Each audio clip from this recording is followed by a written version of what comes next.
With the Imperial Army came chaos for its enemies as they swept through Kyoto and swiftly proceeded east through the Koshu Kaido. Now, I had saved here and reloaded into this chapter for this video. So, Koshu Kaido was actually an encyclopedia reference. Let's see. Koshu. There we go. A highway which starts from Nihonbashi, Edo, through Shinjuku, Hachioji, Kofu, and then merges with Nakasendo at Shimasua. Okay.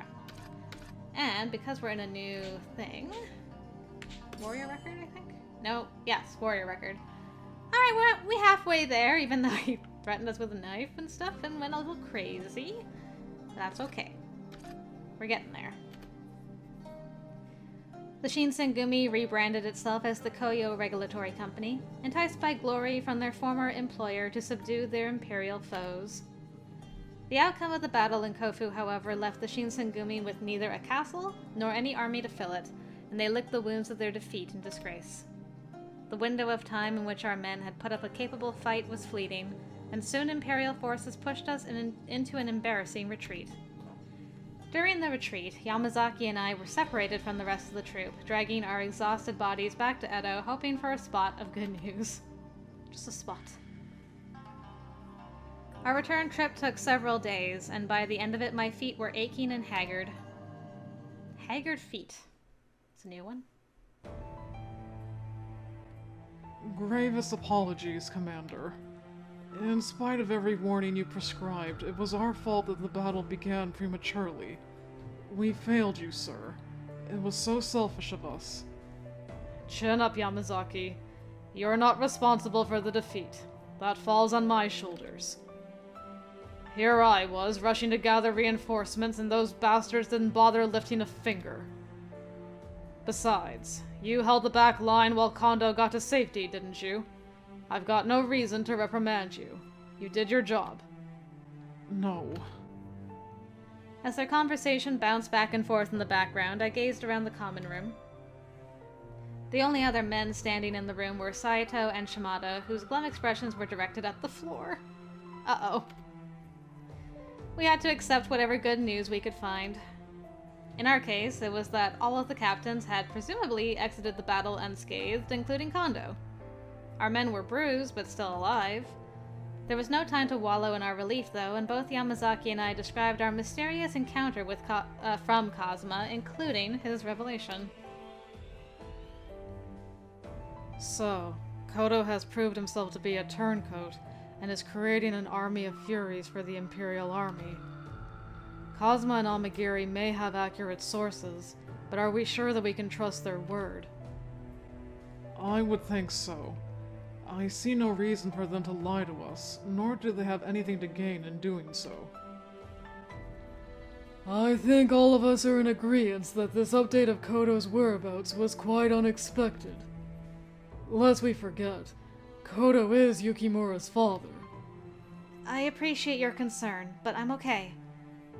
Originally, I had ventured to Kyoto alone in order to gather clues about Father's strange disappearance.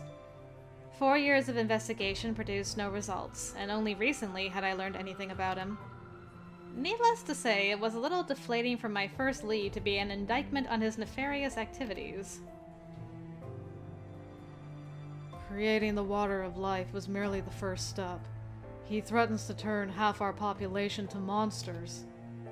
If this is true, then we are obligated to see his experiments brought to a swift and ruthless end. I hear you. As it stands, we've got our hands full with moving. This is just another piece of dung on top of a big pile of shit. Moving? Is the Shinsengumi planning on leaving somewhere? The Bakushin and Edo are nothing but spineless bitches. Staying here is pointless. So we're heading for Aizu. If we're gonna be dragged into a war, I'd rather be dragged alongside people who actually give a damn. I believe Lord Katamori Matsudaira will welcome us into Aizu graciously. I had recognized Lord Matsudaira's name as the military commissioner to whom the Shinsengumi had reported while we were stationed in Kyoto. Having such a powerful figure as an ally would surely bolster the Shinsengumi's morale. What's it gonna be, boys? As much as I want to eradicate those damned furies, we don't have time to chase ghosts. Indeed.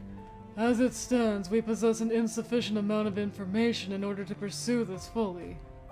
First, we must find Kota's exact base of operations.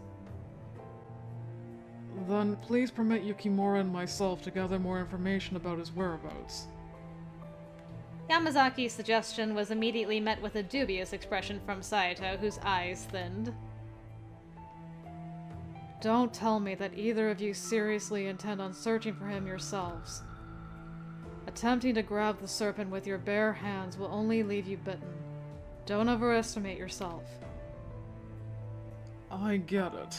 I was made brutally aware of that fact. Trust me. Yamazaki snapped at Saito, biting his lip derisively. First off, we're not planning on needlessly risking our lives. I simply plan on conducting some field work in Edo, eyeing anyone who may fit Kota's profile. If, eventually, the war reaches Edo Castle, then I have no doubt that the Imperial Army will resort to using Furies. Same here. I want to go along with Yamazaki. Even if he's wearing a disguise, I think I'd be able to pick him out of a group instantly. Hijikata stroked his chin in contemplation as the rest of us traded our arguments vehemently. After a while, he heaved a large sigh, like he does. Oh. Fine. I'm assigning the two of you to finding him. As soon as you catch wind of anything, notify me. The Shinsengumi's got blood on its hands because of those furies.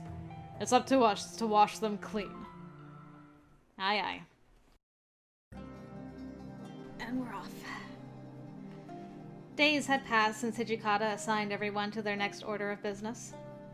As directed, the Shinsengumi departed Edo in a convoy for Aizu, recruiting every able-bodied warrior to join in the growing resistance effort. Unfortunately, not everyone in the Shinsengumi was pleased with Hijikata's decision. Nagakura and Harada, who had previously voiced their discontent with Kondo, publicly announced their decision to leave the Shinsengumi. Yamazaki and I had other plans, remaining in Edo to locate any hint of where Father could be. Alright, we're separate now. I wonder if we'll ever meet up with them again, or if we're just separate forever. The afternoon sunset dyed the sky red, lurking above the horizon like an ominous premonition. We walked as a pair through Edo underneath the soft glow of the dying sunlight. How are you feeling, Yamazaki? Do you think it would have been better if we waited until sundown? No, this is fine. By this hour, the worst of the sun's harsh rays have subsided. As we exchanged pleasantries, I noticed people of all walks of life flitting by us hurriedly. Word of the shogunate's failed campaign spread. So too did news of the Imperial Army's march to Edo. 300 years of peace under the Tokugawa regime were about to come crashing down, and Edo was at the center of the collapse. I eavesdropped on the conversations nearby, hearing everyone murmur nervously to one another. Is something wrong, Yukimura? Oh, nothing. I was wondering to myself what my life would have been like if I had never met the Shinsengumi. If, on that fateful night, I had never bumped into that bloodthirsty creature, things would have unfolded differently. I would have hung my head low, returning to Edo as a downtrodden wreck. The hideous truth of Father's work would have eluded me, and my days would be wasted in waiting for him. Perhaps in your case, life would have been so much happier. Ignorance is bliss, as they say. You were free to carry on living your life as a normal But if none of this ever happened, then I wouldn't have met you, Yamazaki. So, I don't regret a single thing. I'm more than elated with the choices that I have made. Duh! He's like, oh gosh, this girl. I believe we've talked about this before, but I'm going to say it again. You tease me too much. You're not allowed to charm and steal my heart whenever you please. Oh? Even Chizuru's like, huh? Huh? What do you mean by that? Nothing! Okay, let's get back to the matter at hand. He tried. He tried, my boy. After his little outburst, Yamazaki cleared his throat, assuming a stern tone that I could tell was forced. Oh, this bean. We have some time before the Imperial Army is scheduled to arrive in Edo. So, in the meantime, our objective is to sniff for any clues to identify cities he may have visited. You want to investigate the house I used to live in? That's a good start. Toto mentioned something about visiting your father's house, but perhaps he may have missed something. If everything goes as planned, then perhaps we'll be able to deduce your father's whereabouts. Yamazaki cut himself short. Suddenly, I heard his footsteps come to a halt. Yamazaki? Out of curiosity, I turned my head to get a peek. Oh no, now? Gotta pull you into a room here somewhere. Oh! Yamazaki clutched his hand over his chest, grunting loudly as his eyes began bulging from their sockets. Oh no! There was no mistaking it. He was experiencing a bout of bloodlust. Worst of all, it was occurring in the middle of a crowded, public street with passers-by on all sides. I hastily threw my arm around Yamazaki's shoulders, whose teeth were clamped over his tongue as he kept himself from crying aloud in agony. Yamazaki, this way! She's got it in hand. It was imperative that he remained out of sight. The two of us bolted into a dim, narrow alley out of sight and away from sunlight. I kept my back facing the main road, and I wiped the beads of cold sweat dripping from Yamazaki's forehead. Yamazaki, I'm here for you. Don't worry. I'll let you drink some of my blood. My eyes darted around us, and after ensuring that we were safe, I unsheathed my kodachi and ran the edge of my blade against the tip of my index finger. Ow. Oh!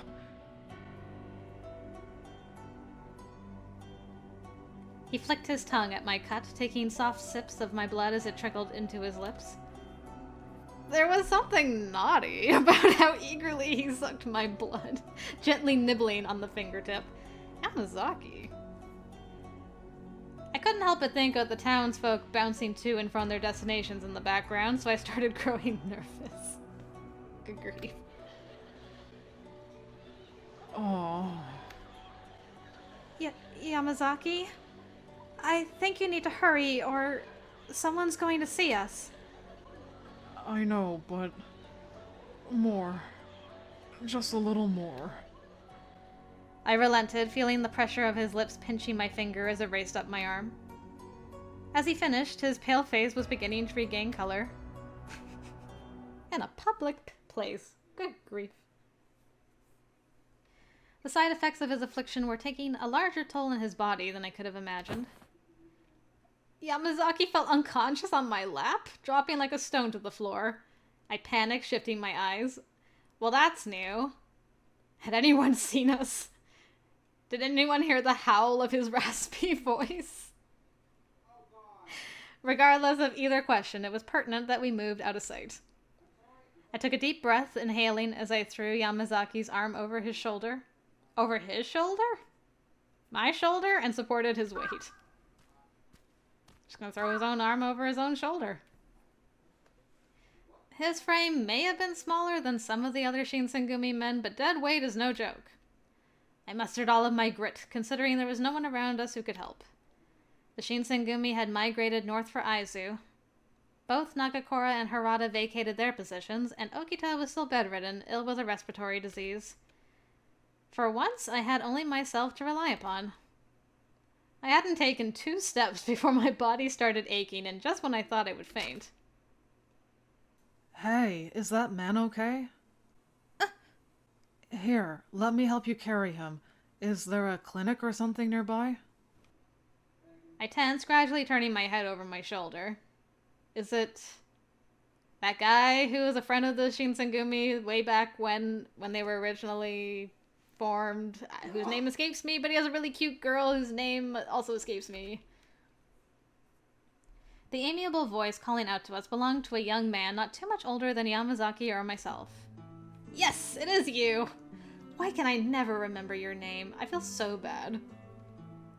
A long, frizzled tuft of hair covered his head, and he furrowed his brow upon closer inspection. He was cheerful, and I had an inclination to trust him. It was a peculiar feeling, almost as if we had been previously acquainted despite never having met. However, I shook my head, stopping myself from dwelling too much. I'm okay, thank you. I can manage just fine on my own. I stepped backwards, making sure to keep Yamazaki's face hidden behind me. A look of confusion fell on the young man's face, and he scratched his coarse mess of hair curiously. Oh, pardon me. I can imagine feeling reluctant when a stranger approaches you out of the blue. But I suppose it can't be helped. I find it difficult to ignore someone when they appear in distress. Oh. On the outside, he looked totally harmless, but the timing of his offer to help was a tad conspicuous. I eased my back, lowering my shoulder. The young man gasped, widening his eyes when he caught sight of Yamazaki's face behind my shoulder. Yamazaki? Huh? Those eyes. Hey! Hey! You're Yamazaki of the Shinsengumi, aren't you?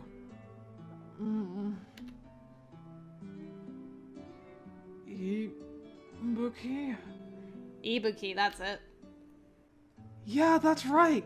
It's me! Ryunosuke Ibuki! Oh. Somehow I felt Yamazaki perk up in response, but without a clear view of his face, it was impossible to know. I was hoping to judge the young man's reaction. Behind me, Yamazaki sighed. Oh. He was cycling through a flurry of emotions, or at least this was the impression I gathered. Once Yamazaki began recognizing the man in front of us, I heard his voice quiver as if he were on the verge of tears. Where the hell have you been, man? You're alive? Last I heard, the Shinsengumi were all but wiped out, so I assumed... Hey, why don't I invite the two of you back to my house? We've got so much to catch up on. No. My apologies, but I believe you've mistaken me. What? What do you mean? You're SUSUMU Yamazaki, right? You've got that same old stern look on your face. On the outside, you're a real hard-ass, but deep down, you've got a heart of gold. Ringing any bells? You're one of the Shinsengumi's watch, right? And you've got some No! I'm not... that. I'm not who you think I am. Hey! Suddenly, Yamazaki let go of me, seemingly having regathered his strength, and he sprinted away. For a moment, I stood there awkwardly, watching Yamazaki distance himself from the man known as Ibuki. I am so sorry, but please excuse me. I bowed politely towards Ibuki before spinning around to rush after Yamazaki. Aww. That's so sad. We dashed through the bevy of crowds packing the darkening streets. It was packening. By the time we had reached the city's outskirts, a hazy dust covered the sky above us. SUSUMU. We made it. We arrived at Yukimura Clinic. Time had changed my old house. The paint peeled upon the outside walls, sprinkling bits onto the stone walkway. It was my home, but only in name. The tile engraved with our family name was fading, and I grazed it with my fingers, tracing the path of the familiar grooves. I've been gone for so long. The house has fallen into a state of disrepair. So, this is where you used to live, huh? Yes, my father and I lived here together. I recognized the scent in the air, slowly ambling past the entrance gate. Scattered weeds emerged through cracks in the stone, and I rested my hand upon the door. Before I slid open the entrance, I turned around and faced Yamazaki to ask him something. Was the man who bumped into us earlier an acquaintance of yours? Did you forget the conversation already? I already said that I didn't know him. Yamazaki barked defensively, but I could tell that he was lying to me. His reasons for hiding it were unclear to me, so I asked Yamazaki if they were... yeah, definitely friends. If he wasn't an acquaintance, was he your friend? I know. How did you come to that conclusion? Never seen him before in my life. But he knew your name. His face lit up when he recognized you. Besides, your reaction was very strange. Yamazaki had normally displayed level-headedness in moments of extreme duress, which made his erratic behavior all the more troubling. When you spoke with Ibuki, I could tell that something shifted in your speech. Most of all, I'd never seen you get so excited before. It was impossible to miss. Oh. Well, I can't help it. The two of us have a lot of history together. He'd get me in trouble, and I'd return the favor. So, well, I suppose in some ways one could describe the two of us as friends. At last, Yamazaki admitted the truth, letting a small sigh out from under his breath. Oh. I met him. No. Ibuki and I met years ago, way before I ever met you. Back then, we weren't the Shinsengumi yet. We were the Roshigumi. It was a formative period for us, and we had just arrived in Kyoto. The two of us became fast friends. Yamazaki gazed longingly at the sky above us, watching the star patterns twinkle brightly. His voice trailed off, causing me to ponder what may have caused a rift between Ibuki and the Shinsengumi. I wondered how he settled all the way here in Edo. Yamazaki left it at that, letting out another sigh as his eyes dropped to meet mine. Oh. At some point, my and Ibuki's paths splintered, and the two of us hadn't seen each other since. In the beginning, we took pride in our roles together, but eventually he decided he had enough of the bloodshed and returned to a normal civilian life. All that matters to me is that he is safe. I can't ask for much else, really. You speak very warmly about him. He must have meant a lot to you. Once upon a time. But he is a tactless one. If he were to discover anything related to our investigation, then he'd poke his nose in our affairs. So, we're better off without him. This way, Yukimura. Poor Ibuki. He nodded, and I returned the favor. Yamazaki and I slid open the door, carefully stepping onto the dusty tatami into my childhood home. Memories of the past came flooding back to me. Stools where patients sat, and father's study. My old bedroom, cabinets and closets left ajar. Together we sifted through documents, but nothing useful caught our attention. I found lots of patient records and prescriptions for medicinal doses, but... I suppose he's not clumsy enough to leave behind any tracks, is he? Oh. Yamazaki heaved a lamenting sigh, glancing at me inquisitively as he flipped through a stack of parchment. In the meantime, we'll have to work with what we've got. Your memory. Can you describe anything you can remember about Kodo to me? Such as, did he have a morning routine? Would he conduct his research here at home? Try and talk me through some of his daily habits if you can. Well, from time to time, Father liked to step out. It was usually to see his patients, though. Other than that, it's all a little fuzzy. All I can remember is that he was a remarkably kind man. My eyes wandered around the room, hoping to find some kind of totem that would help jog my memory. I'd spent so much time in this house that it saddened me to think about how ephemeral I can never say this word. Ephemeral all of it was. Maybe. Father always loved treating his patients. Father, why'd you want to become a doctor? Quite precocious of you to ask. Wondering what this all means, little one? To tell you the truth, there is no particular reason that I considered studying to become a doctor. I just curated an interest in Western medicine. But as of late, the more I read about it, the more that I realize how different we are to other countries. Portugal, the Netherlands, Great Britain, and Prussia.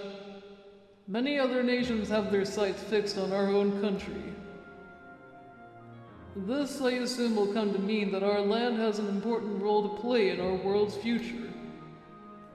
Thus, we must follow the logic to ask ourselves, what is this role, and for whom must we play it? Huh? Oh, sorry. For a second, I lost myself there. Okay now, child. It is time for bed, Chizuru. Would you care for a bedtime story? Which one? It doesn't matter to me, Father. I just want to hear the sound of your voice. Aw, very well. Then why don't I share with you a story of our past? As I strung together my past memories of Father, the only ones coming to mind were scenes of his generosity and charisma.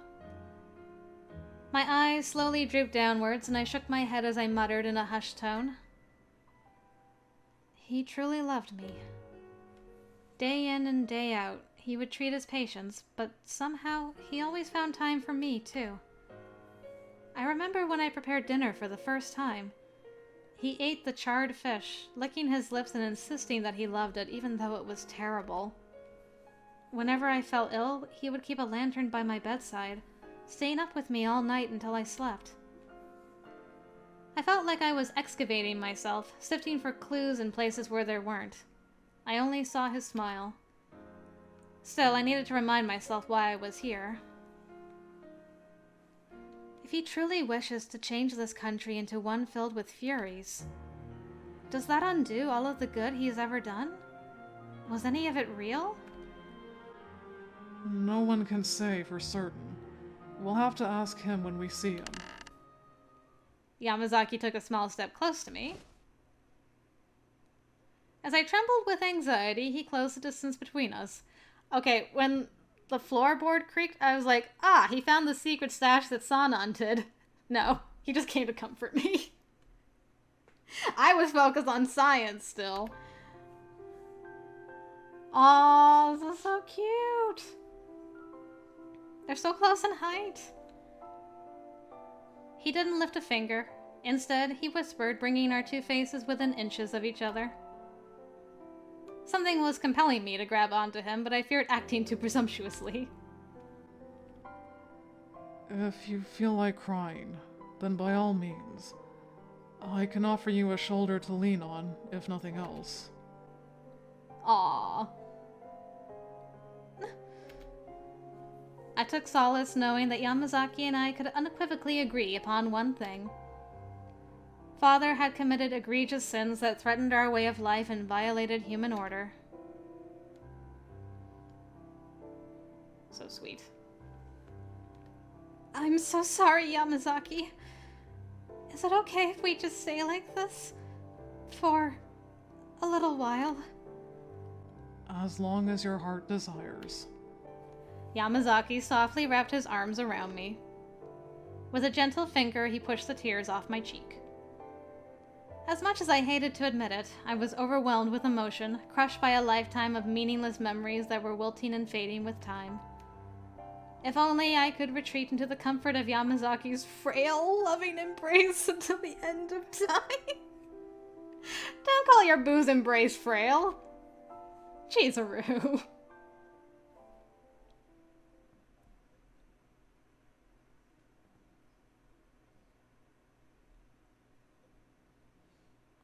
Silly woman. Appreciate him. He's so sweet.